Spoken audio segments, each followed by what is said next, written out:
Hello, James. How are we? Good, man. How are you? I'm good. I'm good. Thank you very much. Tell the people your story. Yeah. Well, my name's James. I'm 25. I'm the songwriter and I suppose rhythm guitar player now for a band called the Rotanas. We've been going for 3 or 4 years.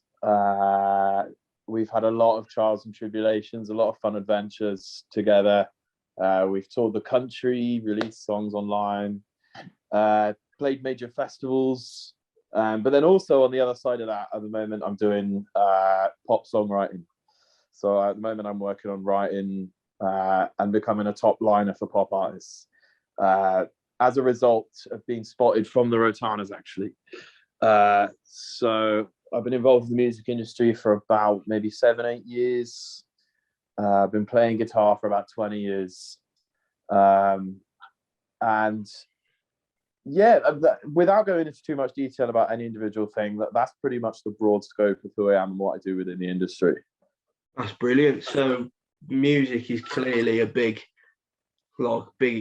passion of yours and talent-wise. Just want to know, like, when you was growing up, what were your sort of influences and how did you end up getting into all of this?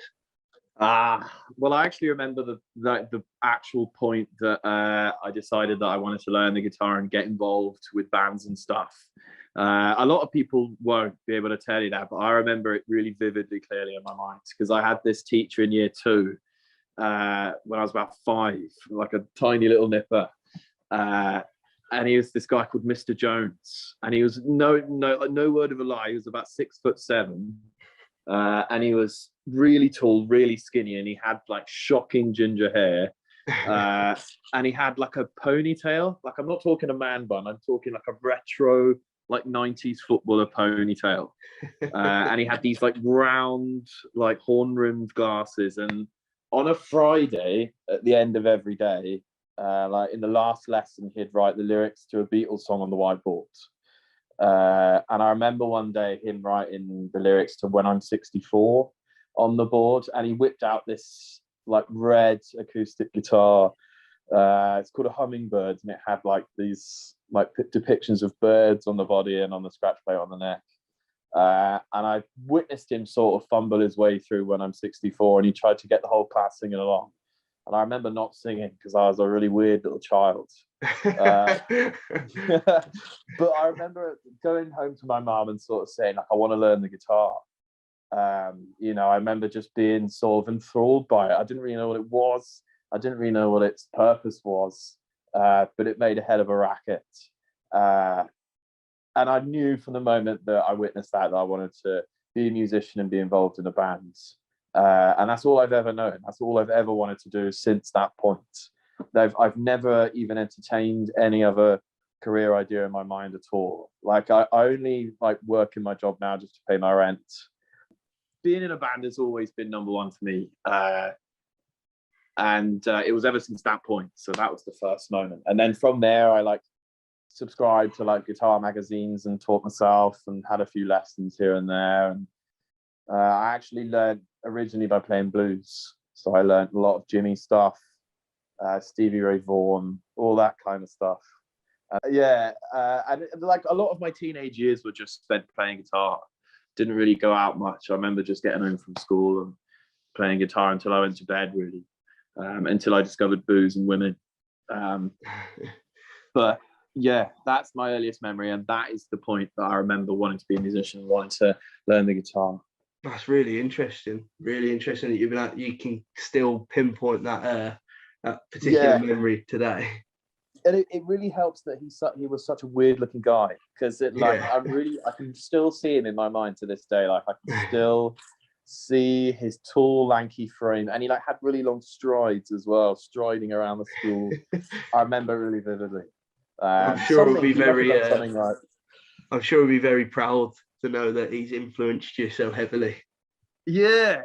Hopefully this reaches him wherever he is, Mr. Jones. If you're out there, I'm still playing guitar to this day because of you. Brilliant. That's brilliant.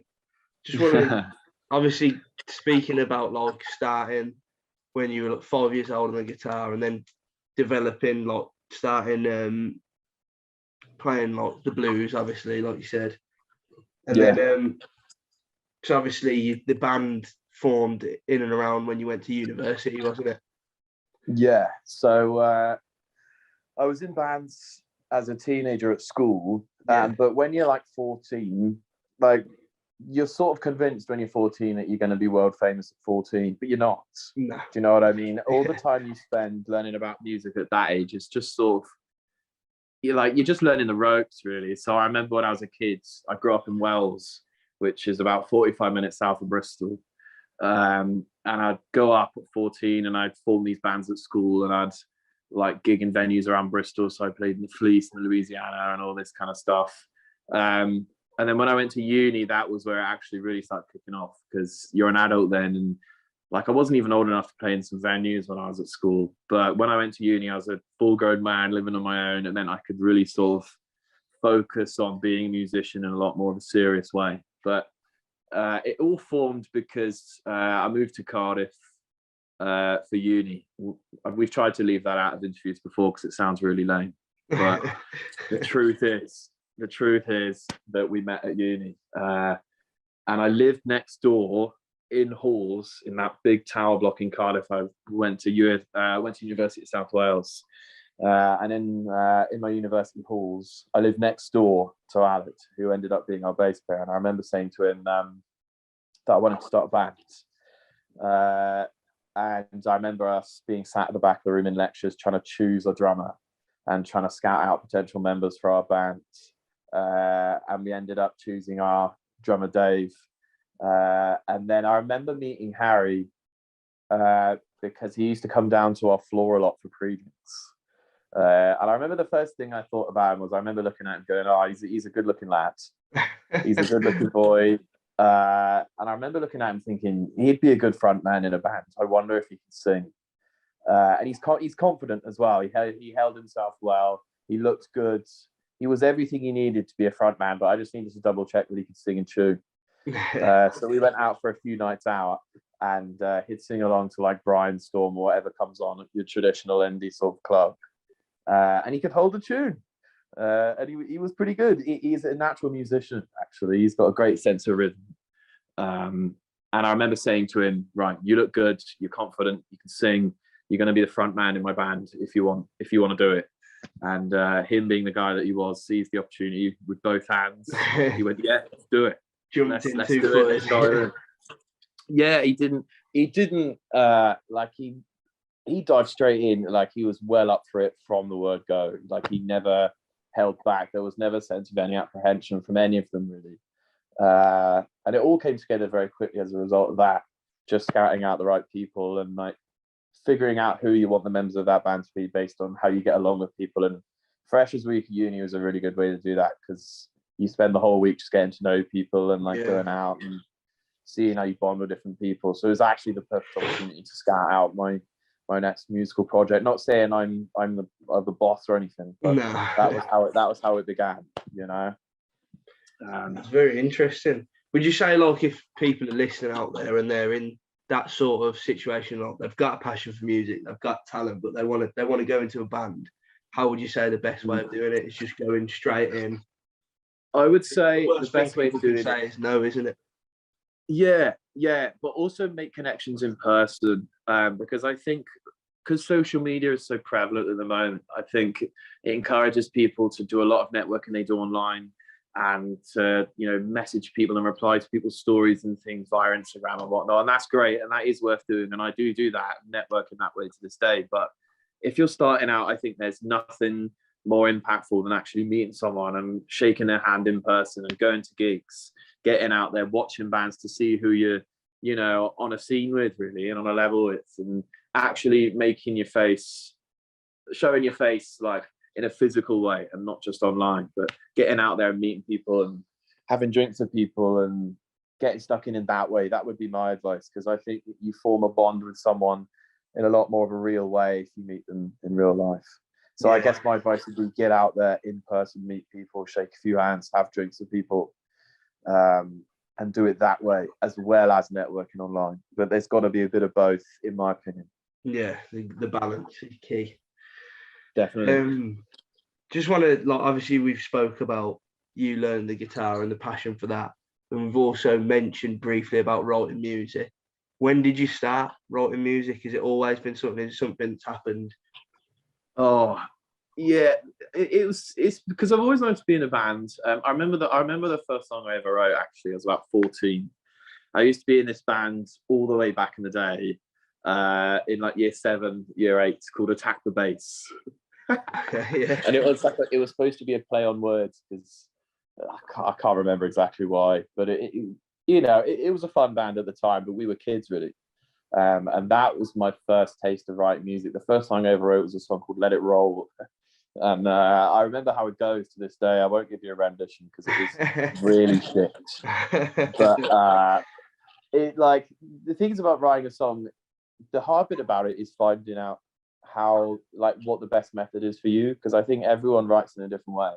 And like getting tips from people is quite hard, because if I write a song, I try and get it done in half an hour because I can't concentrate for longer than that, and I'll procrastinate and I won't pick it back up if I don't do it in that window. So any song I write, I usually try and capture within that half an hour window where I'm doing it. Whereas, for example, my flatmate Pete sits on ideas for months and things, and for weeks, and and I think Aaron, my bandmate's the same. So I guess it's figuring out what the right method is for you. That was my only real trouble with it. But once you find that, you're off and running. It's very interesting. Very interesting. And with the band as well, like, it seems to have got back on track now, because obviously all bands and all musicians had the problem with COVID. But I think you dealt with it quite well with what you're able to do. We rode the storm. We had a lot of difficult stuff going on behind the scenes as well during that period. We had members leave the band. We had 2 new members join. A lot of behind the scenes music admin stuff to deal with. But we rode that out quite well.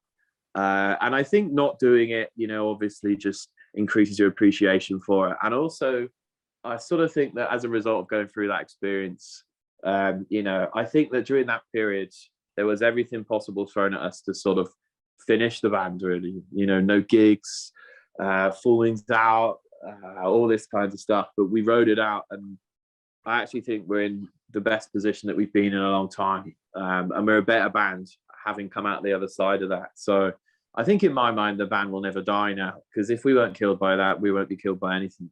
So, if we do get bombed by Putin or whatever, the only things left on Earth will be the cockroaches, the DFS sale, and the Rotanas. We're a stronger band after coming out the other side of that difficult period, definitely. That's brilliant news. Because what's the future looking for the Rotanas? Well, with the introduction of our new guitarist Aaron, he used to be the songwriter and guitarist in a band called Pastel, who are a great band, doing very well. But he left that band and he joined us. And the thing is with him is he's such an incredible artist, and he's such a strong musician. He's a very unique musician at the same time. So we've had the pleasure of being able to alter our sound with the addition of the strengths that he brings in. And as a result, I think we've got this new direction that we're going in, and we've sounded, we've never sounded better. So the next phase for us is showing the world that next stage. And we're talking to promoters now, booking tours and things. We're going into the studio to do an EP in late April, early May. And we're recording it in a place called Ebervale. I don't know if you've ever been there. Place in the valleys outside of Cardiff. It's got a lot of character, that place. That's all I'll say. But it's quite cut off, so we're going to go in the studio, and we're staying there for a week. We've got accommodation there, whereas previously when we've recorded, we've just gone in for a day and then gone home. But we're going in and we're staying all with each other, all of us 5. We're recording, and then we're going to take that out on the road, and we're going to try and sort of hit new rungs of the ladder that we haven't hit yet. Because before we were more indie, and I think although we had some good tunes, I think that we weren't quite ready to fully launch ourselves out there. I don't think we were sort of boys really, but now in this next stage of our band, we feel like men, and it feels like we're an actual sort of legitimate outfit that can start putting ourselves out there. So we've just got to record the material and then try and play it as far and wide as we can. Really, that's the next phase. Yeah, all the sounds coming out is that you're all tunnel vision and that same direction, which is what you want, the synergy, isn't it? Yeah.